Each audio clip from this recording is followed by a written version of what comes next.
தண்ணீரில் எரியும் அடுப்பு தமிழரின் அசத்தல் கண்டுபிடிப்பு அப்படின்னு சொல்லி தண்ணீர்ல இருந்து கேஸை பிரிச்சு எடுத்து அடுப்பெரிக்கிற மாதிரி கண்டுபிடிச்சிட்டாங்க அப்படின்ற மாதிரி ஆன்லைன்ல நியூஸ் சேனல்ஸ்ல எக்கச்சக்கமான வீடியோஸ் நீங்க பார்த்துருக்கிறதுக்கு வாய்ப்பு இருக்கு. இது என்ன கண்டுபிடிப்புன்னா ஹாங்க் கேஸ் அப்படின்றவங்களோட தான் ஹைட்ரஜன் ஆக்சிஜன் நோ கார்பன் அப்படின்ற கான்செப்ட்ல வேலை செய்யக்கூடிய தண்ணீர்ல இருந்து ஹைட்ரஜனை பிரிச்சு எடுத்து அதை எரிபொருளா பயன்படுத்தக்கூடிய ஒரு கான்செப்ட் தான். இதை பத்தி டீட்டெயில்ஸ் எல்லாம் தெரிஞ்சுக்கிறதுக்கு முன்னாடி முதல்ல அடிப்படை தண்ணீரில் எரியும் அடுப்பு அப்படின்னு சொல்லி தம்ப்நெயில் போட்டு இந்த மாதிரி நியூஸ் சேனல்ஸ் எல்லாம் பரப்பிட்டு இருக்காங்க இல்லையா, இது ஒரு முட்டாள்தனமான ஸ்டேட்மெண்ட். ஏன் அப்படி சொல்றேன்னா, தண்ணீர்ல எப்படி அடுப்பெரியும்? அட என்னப்பா, அவங்க தான் தண்ணீர்ல இருந்து ஹைட்ரஜனை பிரிச்சு எடுக்கிறதா சொல்றாங்களே, அப்படின்றப்போ தண்ணீர்ல இருந்தானே ஹைட்ரஜனை பிரிச்சு எடுத்து அடுப்பை எரிய வைக்கிறாங்க. அப்படின்றப்போ அங்க சோர்ஸ் வந்து தண்ணி தானே, அப்ப தண்ணீர்ல இருந்தானே அடுப்பு எரியுது அப்படின்ற மாதிரி உங்களுக்கு தோணலாம். ஆனா கான்செப்ட் அப்படி கிடையாது.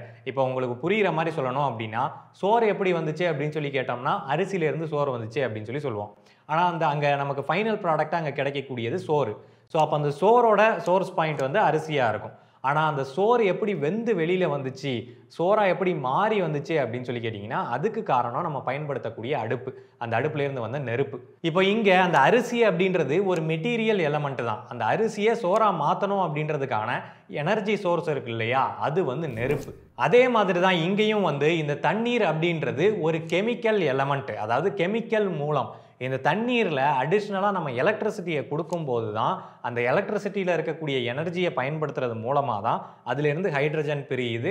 ஹைட்ரஜனும் வந்து நமக்கு தேவைப்படக்கூடிய ஃபைனல் சோர்ஸ் கிடையாது. ஹைட்ரஜன்லேருந்து நம்ம நெருப்பை உருவாக்குறோம். நம்மளோட ஃபைனல் ப்ராடக்டை ஹீட்டை உருவாக்கக்கூடிய நெருப்பு அப்படின்றக்கூடிய எனர்ஜி சோர்ஸு, அந்த எனர்ஜி சோர்ஸை உருவாக்குறதுக்கான சோர்ஸ் எனர்ஜி என்ன அப்படின்றது தான் இங்கே பார்க்கணும். அதுதான் அதோட அடிப்படையான மூலம். ஸோ இதில் கான்செப்டே இல்லாமல் தண்ணீரில் எரியும் அடுப்புன்னு போட்டு வச்சிருக்காங்க. 5 லிட்டர் நீரில் 6 மாதம் எரியுமாம். சரி, தம்ப்நெயில் தான் ஏதோ அந்த மாதிரி அட்ராக்டிவாக போடணுன்றதுக்காக போட்டிருக்காங்க. உள்ள போய் பார்த்தா நிஜமாவே கண்டென்ட் சொல்லியிருப்பாங்க அப்படின்னு சொல்லி உள்ள போய் பார்த்தோம் அப்படின்னா, வெறும் 5 லிட்டர் தண்ணீர் போதுங்க, 6 மாத காலம் இந்த அடுப்பை வந்து நம்ம பயன்படுத்தலாம் அப்படின்னு சொல்றாங்க. அப்பனா எந்த அளவுக்கு செலவு மிகவும் குறைவாக ஆகும் பாருங்க. உள்ளேயும் அதையே தான் பேசி வச்சிருக்காங்க. முக்கிய அம்சங்கள் அப்படின்னு சொல்லி போட்டு 100% நீர் மட்டுமே அப்படின்னு சொல்லி போட்டிருக்கு. 100% நீர் மட்டும் தான்னா வேற எந்த சோர்ஸும் கொடுக்க தேவையில்லையா? இல்லை, இதெல்லாம் பார்க்கும்போது எவ்வளவு பப்ளிக்காக மக்களுக்கு ஒரு மிஸ்இன்ஃபர்மேஷனை கொடுக்குறாங்க அப்படின்னு சொல்லி எனக்கு கடுப்புகள் வருது மக்களே. சரி, இந்த நியூஸில் போட்டிருக்கதெல்லாம் திரும்ப திரும்ப பார்த்தா நமக்கு தான் டென்ஷன் ஆகும். இப்போ இதை விட்டுட்டு ஆக்சுவலான அந்த ஹாங் கேஸ்னா என்ன அப்படின்றத நம்ம தெரிஞ்சுக்கணும்னா, இது ஆக்சுவலான ஒரு கண்டுபிடிப்பா அப்படின்றத நம்ம புரிஞ்சுக்கணும்னா நம்ம ஒரு சின்ன எக்ஸ்பெரிமெண்ட் பண்ணிட்டு வந்துடும். நம்ம தண்ணியிலேருந்து இப்போ கேஸை பிரித்து எடுக்க போகிறோம், அதாவது ஹைட்ரஜனை தான் பிரித்து எடுக்க போகிறோம். எப்படின்னு சொல்லி பார்த்தீங்கன்னா, அதுக்கு முதலில் இந்த மாதிரியான ஒரு பிளாஸ்டிக் டப்பாவில் தண்ணீரை எடுத்துக்கொள்ள வேண்டும். ஸோ அது கூடவே இந்த மாதிரியான 2 ஒயரு அண்ட் இந்த ஆஸ்பத்திரிலலாம் ட்ரிப்ஸ் போடுவாங்க இல்லையா, அந்த டியூபையும் வந்து எடுத்து வச்சுப்போம். ஃபஸ்ட்டு இந்த பிளாஸ்டிக் டப்பாக்குள்ளே இந்த கேத்தோடு, அதாவது நான் எலக்ட்ரோடாக வந்து 2 நட்டை தான் வந்து எடுத்திருக்கேன். ஸோ இது வந்து கேத்தோட ஆக்ட் ஆகும். பார்த்தீங்கன்னா தெரியும், நெகட்டிவ் ஒயர் வந்து கனெக்ட் பண்ணியிருக்கேன். ஸோ இதை இது உள்ளே போட்டுட்டு இப்போது அந்த வாட்டர் பாட்டிலில் உள்ளுக்கு தண்ணி நல்லா ஃபில் பண்ணிப்பேன். ஸோ உள்ளே காற்று எதுவும் இல்லாத மாதிரி இந்த வாட்டர் பாட்டிலில் ஃபுல்லாக இப்போ தண்ணீரை வந்து ஃபில் பண்ணிக்கலாம். ஃபில் பண்ணிட்டதுக்கப்புறமா இந்த வாட்டர் பாட்டில் இப்போ ஓரளவுக்கு தலைகீழ நிற்கிற மாதிரி நம்ம வந்து செட் பண்ணிக்கணும். ஏன்னா அப்போ தான் கேஸு கலெக்ட் ஆகும்போது இந்த மேல் பக்கமாக கலெக்ட் ஆகும். அடுத்தபடியாக ஆனோட எலக்ட்ரோடு.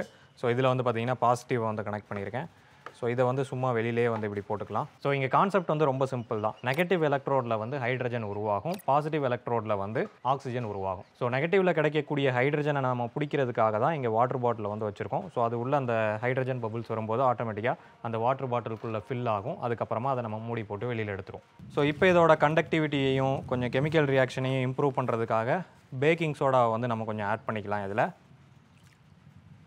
ஸோ இதுக்கு நம்ம எலக்ட்ரிக்கல் சப்ளை கொடுக்க போகிறது இந்த 7Ah பேட்டரியிலேருந்து தான். ஸோ இது மூலமாக தான் நமக்கு இப்போ எலக்ட்ராலிசிஸ் ஃபங்க்ஷன் வந்து நடக்க போகுது. அதுக்கு நம்ம இந்த பேட்டரியை இப்போ கனெக்ட் பண்ணுறோம். இந்த பபுள்ஸ் வருது பாருங்கள். ஆக்சுவலாக ரியாக்ஷன் நடக்குது, ஸ்லோவாக நடக்குது. ஸோ உள்ளே பார்த்தீங்கன்னா இங்கே கொஞ்சம் பபுள்ஸ் வந்து கலெக்ட் ஆகிருக்கிறத பார்க்க முடியும். ஸோ கரண்ட் எடுக்குதான்னு பார்த்துடலாம். ஸோ கரண்ட் எடுக்கிறதும் பார்க்க முடியும். 0.034 அந்த லெவலில் தான் எடுக்கு. ஆக்சுவலாக அந்த ரியாக்ஷன் இன்னும் ஃபாஸ்ட்டாக நடக்கலை. ஓகே, இதுக்கு வேறு ஏதாவது பண்ணுவோம். ஸோ இப்போ வந்து கூழ் காய்ச்ச போகிறோம். அதாவது இந்த பேக்கிங் சோடா நல்லா கரையிறதுக்காக நல்லா இதை ஃபஸ்ட்டு கரைச்சி விட போகிறோம். எதுக்கு போட்டு கொஞ்சம் கொஞ்சமாக தட்டிக்கிட்டு மொத்தமாக தட்டிடுவோம். கொஞ்சம் ஓவராக தான் போட்டோமோ, அவ்வளோதான். இதுக்கு மேலே என்கிட்ட பேக்கிங் சோடா இல்லைடா, போயும் ரியாக்ஷன் கொடுக்கல அப்படின்னா அவ்வளோதான். ஓகே, இப்போ மறுபடியும் வந்து பேட்டரி டெர்மினலை கனெக்ட் பண்ணலாம். இப்போ கொஞ்சம் ஃபாஸ்ட்டாக நடக்கிற மாதிரி இருக்குல்ல. ஸோ இப்போ பாசிட்டிவ்லையும் பார்க்க முடியும், ஆக்சிஜன் வந்து ரிலீஸ் ஆகுது, அப்படின்னா எலக்ட்ரோலிசிஸ் நடக்குது, நமக்கு ஹைட்ரஜனும் வந்து ஜென்ரேட் ஆகிட்டு இருக்கு. Yes. A few moments later. So இப்போ ஓரளவுக்கு ஹைட்ரஜன் வந்து நமக்கு கிடச்சிருச்சு. ஸோ இங்கே பார்த்தீங்கன்னா தெரியும். ஸோ அந்த பாட்டிலில் மேற்புறமாக இருக்கக்கூடியது தான் ஹைட்ரஜனு, நமக்கு ஓரளவுக்கு கிடச்சிருச்சு. இப்போ இதை வெளியில் எடுக்கிறது தான் கொஞ்சம் டிஃபிகல்ட்டான டாஸ்க்கு. ஃபஸ்ட்டு பேட்டரியை ரிமூவ் பண்ணிக்கலாம். ஸோ இப்போ உள்ளேயே வச்சுட்டு இந்த பாட்டிலுக்குள்ளே இருக்கக்கூடிய அந்த எலக்ட்ரோடை வந்து வெளியில் எடுக்கிறோம். ஸோ இப்போ வெளியில் எடுத்தாச்சு. இப்போ இந்த பாட்டிலுக்குள்ளே இருக்கக்கூடிய அந்த சின்ன சின்ன பபுள்ஸ் எல்லாத்தையும் லேசாக தட்டி விட்டுக்கலாம். ஸோ இப்போ இந்த மூடியை வச்சு இந்த பாட்டிலை வந்து மூட போகிறோம். ஸோ இங்கே மேற்புறமாக நமக்கு கிடச்சிருக்கக்கூடியது தான் வந்து ஹைட்ரஜன். ஸோ இப்போ இதை தான் நம்ம பற்ற வைக்க போகிறோம். பற்ற வைக்கும்போது நமக்கு இதிலேருந்து நெருப்பு எரிஞ்சுது அப்படின்னா அதுதான் வந்து ஹைட்ரஜன். நெருப்பு எரியுமா அப்படின்றது தெரியல, பார்க்கலாம். ஓகே, ரிலீஸ் பண்ணவா?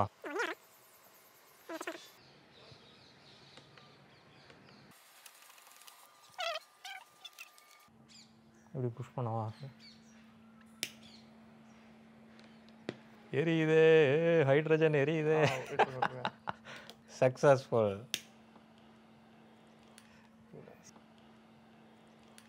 ஸோ ஒரு வழியாக ஹைட்ரஜனை வந்து வெளியில் எடுத்துட்டோம்.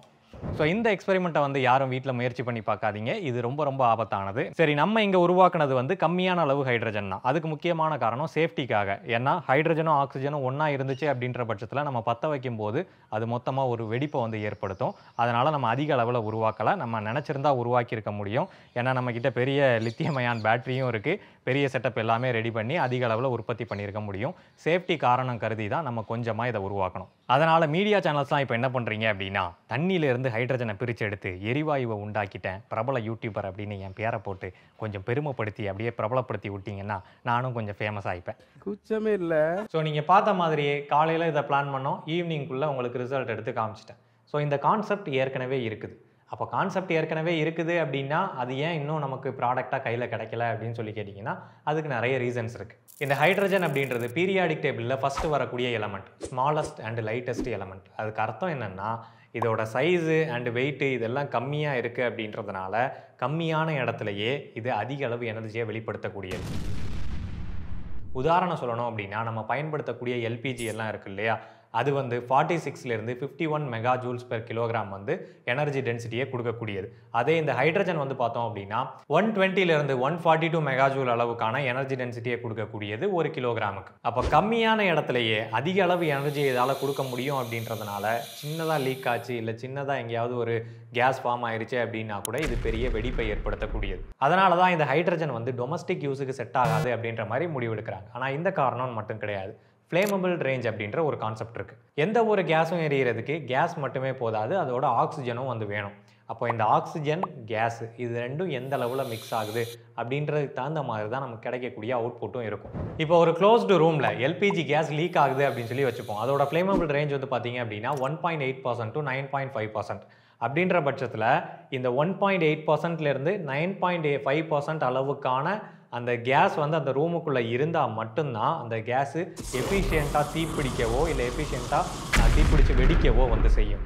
அதுக்கு அதிகமாகவோ, இப்போ 9.5%க்கு அதிகமாகவோ இல்லை 1.8%க்கு கீழேயோ வந்து இந்த கேஸ் இருக்குது அப்படின்னா அங்கே ஒரு எஃபிஷியண்ட்டான நெருப்பு எரிகிறதோ வெடிக்கிறதோ வந்து நடக்காது.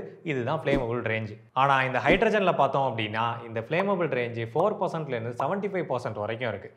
ஸோ 4% இருந்தாலும் எரியும், 75% வரைக்கும் எரியும். இந்த ரேஞ்ச் வந்து ரொம்ப அதிகம். ஸோ மற்ற கேஸஸை கம்பேர் பண்ணும்போது இதோட ஃப்ளேமபிள் ரேஞ்ச் ரொம்ப அதிகம் அப்படின்றதுனால ஈஸியாக தீப்பிடிக்கவும் வெடிக்கவும் கூடியது. அட என்னப்பா, எல்பிஜியும் தீப்பிடிக்க தான் செய்யுது, வெடிக்க தான் செய்யுது, ஹைட்ரஜனும் அதே தான் பண்ண போகுது, ஆபத்து எல்லா பொருட்கள்லையும் தான் இருக்குது, அதுக்காக நம்ம வந்து எது வந்து காஸ்ட் எஃபெக்டிவாக இருக்கோ அதை நம்ம யூஸ் பண்ணி தானே ஆகணும் அப்படின்னு சொல்லி நீங்கள் சொல்கிறது புரியுது. இந்த காஸ்ட் எஃபெக்டிவ் அப்படின்ற கேட்டகரியில் வரக்கூடியது தான் எனர்ஜி எஃபிஷியன்சி அப்படின்றது. இப்போ இந்த எனர்ஜி எஃபிஷியன்சியை சிம்பிளாக புரிஞ்சுக்கலாம். ஸோ இங்கே வந்து எனக்கு எலக்ட்ரிசிட்டி கரண்ட் இருக்குது, இதில் 100% எனர்ஜி இருக்குது. ஸோ இந்த 100% எனர்ஜியை நம்ம 10 யூனிட் அப்படின்னு சொல்லி கணக்கு வச்சுக்கலாம். ஸோ இந்த 10 யூனிட் கரண்ட்டை நான் இந்த சார்ஜருக்கு கொடுக்குறேன். ஸோ இந்த சார்ஜரை கொடுக்கும்போது இந்த சார்ஜரோட அவுட்புட்டில் இந்த ஃபோனை சார்ஜ் பண்ணுறதுக்காக எனக்கு 10 யூனிட்கான கரண்ட் கிடைக்குமா அப்படின்னு சொல்லி கேட்டிங்கன்னா கிடைக்காது. அப்போ எவ்வளோ யூனிட் கிடைக்கும்னு சொல்லி கேட்டிங்கன்னா 9 யூனிட் தான் கிடைக்கும். அதுக்கு ரீசன் என்னென்னா இந்த சார்ஜர் அது நிறைய கன்வர்ஷன் பண்ணி அதோட வேலையை பார்த்து வெளியில் அவுட்புட்டை கொடுக்கும்போது உள்ளே நிறைய லாஸ் ஆகும். கன்வர்ஷன் லாஸு, ஹீட் லாஸு இது எல்லாமே இருக்கும். அப்போ இந்த லாஸ் எல்லாம் போக நமக்கு அவுட்புட்டில் கிடைக்கிறது வெறும் 9 யூனிட் தான் கிடைக்கும். அப்போ இதில் 10% லாஸ் ஆயிருச்சு. அப்போ இதோட எனர்ஜி எஃபிஷியன்சி எவ்வளோன்னு சொல்லி கேட்டிங்கன்னா 90% தான். இப்போ இதுலேயே இடையில அடிஷ்னலாக ஒரு டிவைஸ் ஆட் பண்ணியிருக்கேன். அதுதான் வந்து இந்த பவர் பேங்க். இப்போது எனக்கு இங்கேருந்து இங்கே வந்தது 9 யூனிட் தான் வந்துச்சு இல்லையா? அந்த 9 யூனிட்டை கொண்டு போய் நான் இந்த பவர் பேங்க்கில் கொடுக்குறேன். இந்த பவர் பேங்க் என்ன பண்ணுது அப்படின்னா மறுபடியும் அந்த சோர்ஸை வந்து வேறு விதமான சோர்ஸாக மாற்றி மறுபடியும் மொபைலுக்கு கொண்டு போய் கொடுக்குது. அப்போ வந்த 9 யூனிட்டை இது ஒரு 10% லாஸ் பண்ணிவிட்டு வெறும் 8 யூனிட்டை தான் கொண்டு போய் என்னோடய ஃபோனுக்கு கொடுக்குது. அப்போ சார்ஜரை டைரெக்டாக ஃபோனில் கனெக்ட் பண்ணுறது எனக்கு எனர்ஜி எஃபிஷியண்ட்டாக இருக்குமா, இல்லை பவர் பேங்க் வழியாக கனெக்ட் பண்ணுறது எனர்ஜி எஃபிஷியண்ட்டாக இருக்குமா? ஆப்வியஸாக சார்ஜரை டைரெக்டாக ஃபோனில் கனெக்ட் பண்ணுறது தான் இருக்கும். கரெக்டாக? ஆமாம் ஆமாம். இப்போ இதே எதுக்கு சம்மந்தமே இல்லாமல் பச்சை பிள்ளைக்கு சொல்கிற மாதிரி சொல்லிட்டு இருக்க அப்படின்னு சொல்லி கேட்டிங்கன்னா, இப்போ இதுதான் வந்து இண்டக்ஷன் ஸ்டவ் அப்படின்னு சொல்லி வச்சுப்போம். இந்த இண்டக்ஷன் ஸ்டவ்வோட எனர்ஜி எஃபிஷியன்சி எவ்வளோன்னு சொல்லி பார்த்தீங்கன்னா 80 to 90% இருக்கும். இப்போ நான் என்ன பண்ணுறேன், இண்டக்ஷன் ஸ்டவ் மூலமாக எனக்கு ஹீட் எனர்ஜி வேண்டாம். அந்த எலக்ட்ரிசிட்டியை கொண்டு போய் எலக்ட்ராலிசிஸ் மூலமாக ஹைட்ரஜன் ஃபியூவலை உருவாக்கிட்டு அந்த ஹைட்ரஜன்லேருந்து நான் வந்து ஹீட் சோர்ஸை எடுத்துக்கிறேன் அப்படின்னு சொல்கிறது தான் வந்து இந்த பவர் பேங்கை யூஸ் பண்ணுறது. ஸோ அப்போ எனக்கு 100% கொடுத்த எனர்ஜி வந்து 2 கன்வர்ஷனுக்கு அப்புறமா எனக்கு ஹீட் எனர்ஜியாக கன்வெர்ட் ஆகுது அப்படின்ற பட்சத்தில் 80-85% போய் நிற்கலாம். ஸோ இந்த மாதிரி எனர்ஜி லாஸ் இருக்கும் அப்படின்றதுனால தான் இந்த எலக்ட்ராலிசிஸ் மூலமாக ஹைட்ரஜனை உருவாக்கி ஃபியூவல் அதை ஒரு ஃபியூவலாக யூஸ் பண்ணுறது வந்து ஒரு பெஸ்ட்டான மெத்தடு கிடையாது அப்படின்னு சொல்லி இது வரைக்கும் அது வரல. இந்த ப்ராடக்ட்டை பற்றி சொல்லணும் அப்படின்னா எலக்ட்ராலிசிஸ்க்காக எலக்ட்ரிசிட்டியை தான் பயன்படுத்துகிறாங்க அப்படின்றத அவங்களே குறிப்பிடுறாங்க. அப்போ எலக்ட்ரிசிட்டி தான் பயன்படுத்தி அவங்க ஹைட்ரஜனை வந்து பிரித்து எடுக்கிறாங்க. பட் அந்த கெமிக்கல் கம்போசிஷன் எந்த மாதிரி இருக்குது, எப்படி பிரித்து எடுக்கிறாங்க அப்படின்ற டீட்டெயில்ஸ் எல்லாம் வந்து அவங்க டிஸ்க்ளோஸ் பண்ணலை. ஸோ அதுக்கு செப்பரேட்டான ஸ்டெப்பான செட்டப்ஸ் வந்து வச்சுருக்காங்க. ஸோ அது மூலமாக தான் ஹைட்ரஜனையும் ஆக்சிஜனையும் தனித்தனியாக பிரித்து எடுத்து மறுபடியும் ஸ்டவ்வுக்கு கொடுக்கும்போது ரெண்டத்தையும் கம்பைண்டாக கொடுக்குற மாதிரி எனக்கு தெரியுது நான் பார்த்த வரைக்கும். ஸோ இந்த ப்ராடக்ட் வந்து கம்ப்ளீட்டாக தண்ணியில் இயங்கக்கூடிய ஒரு ப்ராடக்ட்லாம் கிடையாது. இதுக்கான சோர்ஸ் வந்து எலக்ட்ரிசிட்டி தான். ஸோ நம்ம கேஸை எடுக்க நமக்கு எலக்ட்ரிசிட்டி பயன்பாடு அதிகமாகிட்டு தான் இருக்கும். அப்போ எவ்வளவு கேஸை பயன்படுத்தி இருக்கமோ அதுக்கு தகுந்தாப்புல நம்ம எலக்ட்ரிசிட்டி பில்லு அதிகமாக கட்டுற மாதிரி இருக்கும். அடுத்த விஷயம், ஆன் டிமாண்டில் தான் ஜென்ரேட் பண்ணுறோம் அப்படின்னு சொல்லி சொல்கிறாங்க. இது ஆன் டிமாண்ட், அதாவது ஆன் பண்ண நீங்கள் பயன்படுத்தும் போது மட்டும்தான் கேஸ் தயாரிக்கும். நீங்கள் பயன்படுத்துவதை நிறுத்தி விட்டால் கேஸ் தயாரிப்பதை அந்த இயந்திரம் தானாகவே நிறுத்திக்கொள்ளும். சுவிட்சை போட்டால் ஹைட்ரஜன் ஜென்ரேட் ஆகி நமக்கு அடுப்பெரியும் அப்படின்ற மாதிரி தான் குறிப்பிடுறாங்க. அது ஒரு நல்ல விஷயம்னு கூட சொல்லலாம். ஏன்னா அந்த தீப்பிடிக்கிறது, வெடிக்கிறது, இந்த மாதிரி பிரச்சனைகள் ஏற்படுறதுக்கு முக்கியமான காரணம் அது ஆல்ரெடி ஸ்டோர் பண்ணி இருக்கிறதுனால. ஸோ ஸ்டோர் பண்ணி ஹைட்ரஜன் இல்லை அப்படின்ற பட்சத்தில் நம்ம சுவிட்சை போட்டால் தான் ஹைட்ரஜன் ஜென்ரேட் ஆகும் அப்படின்ற சமயத்தில் இது ஒரு பாதுகாப்பான சிஸ்டம்னு நான் சொல்லுவேன். ஆனால் அவங்க ப்ராடக்ட்டில் ப்ரெஷர் காஜ் கொடுத்துருக்கதை பார்க்க முடியுது. அதுக்கு மீனிங் என்னென்னா சின்ன டேங்க் ஏதாவது வச்சுருப்பாங்க. ஏன்னா ஹைட்ரஜனை அப்படியே உற்பத்தி பண்ணி அப்படியே கொடுக்க முடியாது.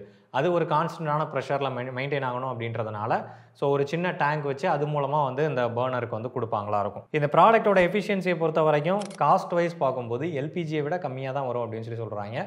அதுக்கு 100% வாய்ப்பு இருக்குது. ஏன்னா எல்பிஜி விற்கிற விலை வந்து இன்றைக்கி அந்த லெவலில் இருக்குது. ஸோ அதை விட கண்டிப்பாக கம்மியாக இருக்கும். பட் இண்டக்ஷன் ஸ்டவ்வோட கம்பேர் பண்ணும்போது இது கம்மியாக இருக்குமா அப்படின்றது ப்ராடக்ட் நமக்கு வந்தால் தான் தெரியும். ஏன்னா எந்தளவு எஃபிஷியண்ட்டாக அது ஒர்க் ஆகுது அப்படின்றது நமக்கு ப்ராடக்ட் கையில் வந்தால் தான் நிஜமாவே அது இண்டக்ஷன் ஸ்டவ்வை விட எஃபிஷியண்ட்டாக ஒர்க் ஆகுதா அப்படின்றது நம்ம டெஸ்ட் பண்ணி பார்க்கும்போது தான் தெரியும். அண்ட் அது மட்டும் இல்லாமல் இது நம்ம எலக்ட்ரிசிட்டியில் தான் பயன்படுத்துகிறோம். எலக்ட்ரிசிட்டி பில்லு, எலக்ட்ரிசிட்டியோட காஸ்ட் கம்மியாக தான் வரும் அப்படின்னு சொன்னால் கூட இது இந்த எலக்ட்ரிக் வெஹிக்கிள் கதை தான். அதாவது ஸ்டார்டிங்கில் நம்ம கொடுக்கக்கூடிய ப்ரைஸ் வந்து கொஞ்சம் அதிகமாக இருக்கும். நம்ம வீடுகளுக்காக பயன்படுத்துறது 45,000 50,000 ரூபா வரும் அப்படின்னு சொல்லி சொல்கிறாங்க. ஸோ அதுக்கு மேலே நம்ம எலக்ட்ரிசிட்டி பில் கட்டுற மாதிரி இருக்கும். ஸோ அந்த இனிஷியல் காஸ்ட் அப்படின்றது அதிகமாக இருக்குது அப்படின்றது என்னோட பாயிண்ட் ஆஃப் வியூ. இதை இன்னொரு ஆங்கிள்லையும் எனக்கு பார்க்க தோணுது. எப்படின்னா இப்போ நம்ம இண்டக்ஷன் ஸ்டவ் யூஸ் பண்ணுறோம், அதில் இந்த மாதிரியான பெரிய எக்யூப்மெண்ட் இல்லை, இவ்வளோ பெரிய இன்வெஸ்ட்மெண்ட் தேவையில்லை, சிம்பிளாக சின்னதாக தான் இருக்குது. வாங்கி வச்சோம்னா நம்ம கரண்ட் இருக்கிறப்போ அதை யூஸ் பண்ணிக்க போகிறோம். அதில் எஃபிஷியன்சியும் வந்து நமக்கு தெரிஞ்ச எஃபிஷியன்சி தான் 80 to 90% இருக்கும். ஸோ அப்படின்றப்போ நான் ஏன் இந்த ப்ராடக்டை வாங்கணும் அப்படின்ற ஒரு கேள்வியும் இருக்குது. ஸோ இதுக்கு பெட்டரான ஆன்சர் வந்து ஹாங் கேஸ் கண்டிப்பாக வச்சுருப்பாங்கன்னு நினைக்கிறேன். ஸோ இண்டக்ஷன் ஸ்டவ்வை விட இது பெஸ்ட்டாக இருக்கும் அப்படின்ற பட்சத்தில் ப்ராடக்ட் வரும்போது நம்ம அதை வந்து கண்டிப்பாக டெஸ்ட் பண்ணி பார்க்கலாம். அது மட்டும் இல்லாமல் இந்த மாதிரியான ஒரு ப்ராடக்ட் வரும்போது அந்த ப்ராடக்டை டீட்டெயிலாக பாருங்கள். அதில் என்னென்ன விஷயங்கள் இருக்குது, அது எப்படி ஒர்க் ஆகும், அண்ட் அது ரியலாகவே வந்து ப்ராக்டிக்கலாக பாசிபிளா, அண்ட் அது எப்படி காஸ்ட் எஃபெக்டிவாக இருக்கும், இந்த மாதிரி ஃபேக்டர்ஸ்லாம் வந்து செக் பண்ணி பாருங்கள். அப்படி உங்களுக்கு பிரித்து பார்க்குறதுக்கு கஷ்டமாக இருக்கா, இன்ஜினியரிங் ஃபேக்ட்ஸ்னு கீழே ஒரு சேனல் நேம் இருக்கும், அதை சப்ஸ்கிரைப் பண்ணி வச்சுக்கோங்க. ஏன்னா அதில் உண்மையிலே எல்லாம் கரெக்டாக பார்த்து சொல்லுவாங்க. Okay okay. ஸோ இந்த ஹாங் கேஸை பொறுத்த வரைக்கும் இது ஒரு கண்டுபிடிப்பா அப்படின்னு சொல்லி கேட்டிங்கன்னா, கண்டுபிடிப்பாக இருந்தாலும் கூட இதை நான் ஒரு கண்டுபிடிப்புன்ற கேட்டகரியில் வைக்க மாட்டேன்.